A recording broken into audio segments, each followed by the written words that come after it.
So during Apple's glowtime event, they showcased a bunch of new Apple Intelligence features like the visual intelligence, like using the capture button, being able to use Apple Intelligence to find stuff within your phone, things of that nature. But I wanted to make this video to kind of set the expectation of what people are going to get on day one when they do receive their new iPhone 16s or 16 Pros with 18.0, because when it does come out September 20th and you receive it in your hand, you might not be getting any of those AI features quite yet. So let's talk about it in this video.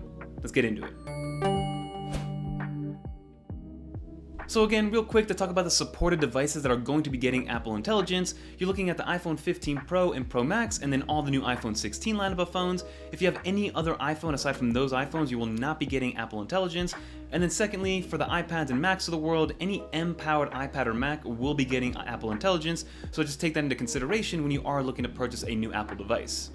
And now, with the 18.0 update, unfortunately there will be no Apple Intelligence features, whether or not you have the 16 Pro Max. When you order your iPhone, you get it September 20th, it will be pre-installed with 18.0, more than likely, and that will not have any of the Apple Intelligence features that we're going to mention in this video.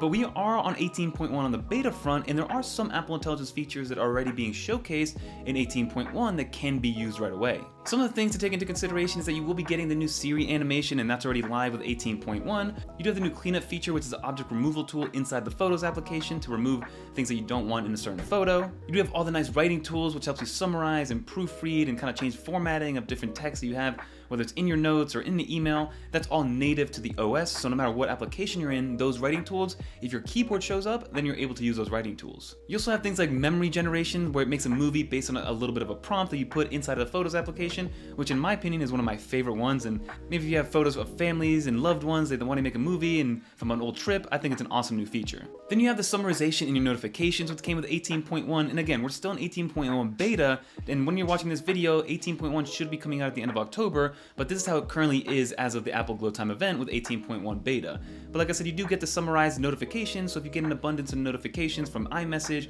or any third-party applications, it'll summarize it in 1 or 2 sentences, as opposed to giving you an array of a million different notifications. And then you're also able to summarize web pages in Safari, similar to how you're using your writing tools or your smart summaries. And then overall, Siri is just a little bit smarter from a contextual standpoint. They're able to understand what we're saying a little bit smarter. It kind of goes into applications one step further than the previous Siri, so that's all nice with 18.1, which was talked about a little bit during glowtime, but that is what you're going to get with 18.1, which comes out in October. But now there's a ton of other features that Apple did bring up that are still not going to see the light of day with 18.1. It won't be coming out probably until 18.2 or later, and maybe even into 2025. Apple showcased this awesome new visual intelligence feature that takes advantage of the new capture button. So you're able to tap into the capture button, and it looks very similar to something like Google Lens, where you point it at something and it'll try to look up what that is, whether it is a bicycle that you're trying to buy or maybe an event poster to get all the times and dates of that poster and put it into your calendar. All that will not be available with 18.1 on any iPhone, and that's going to be coming at a later date, and they kept saying in the fall. So let's see exactly when that comes out.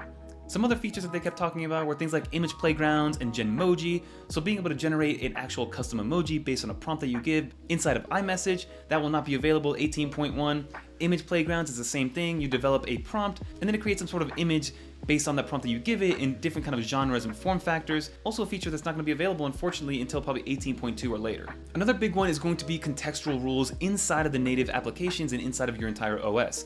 So being able to just go into Siri and then asking it to look up an old photo in your Messages app from maybe 5 years ago, or maybe seeing what somebody sent you from a song perspective inside of iMessage, it will not be able to find that, it will not be able to look that up quite yet, and it won't maybe bring you to a Spotify link that was sent maybe months ago. So that's something to take into consideration, where all these features that are being promised and showcased that look really cool and really useful, unfortunately just won't be ready, and who knows when they're actually going to be ready, because Apple is giving very broad dates and timelines. Another big one that's currently omitted and is missing out of the 18.1 update with Apple Intelligence is going to be that ChatGPT integration.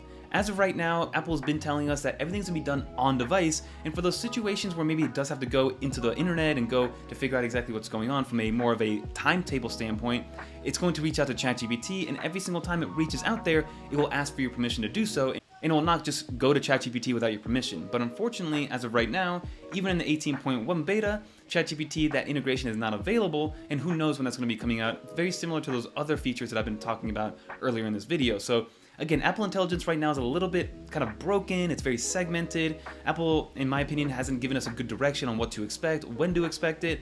The fact that unfortunately the iPhone 15 and 15 Plus are just not capable of using it because of the RAM situation that's in those phones, even though they're less than a year old at this point, is a little bit unfortunate. But let's see exactly what Apple ends up doing, because from the demos that they've been showing at WWDC and now at glowtime, it looks very useful and it looks like something that most people could have a net positive effect on, being able to look things up immediately, creating memories, playing with Genmojis, the ChatGPT integration. I think that visual intelligence is something that's going to be used a ton. I'm definitely going to be using something like that. So it remains yet to be seen exactly when that all is going to be released, but definitely stay subscribed because we will let you guys know exactly when it does get released. But that'll do it for this video, everybody. As you saw, there are a decent amount of Apple Intelligence features already rolling out with 18.1, and I keep reiterating it's 18.1 that's going to be releasing probably at the end of October that gets you all these features.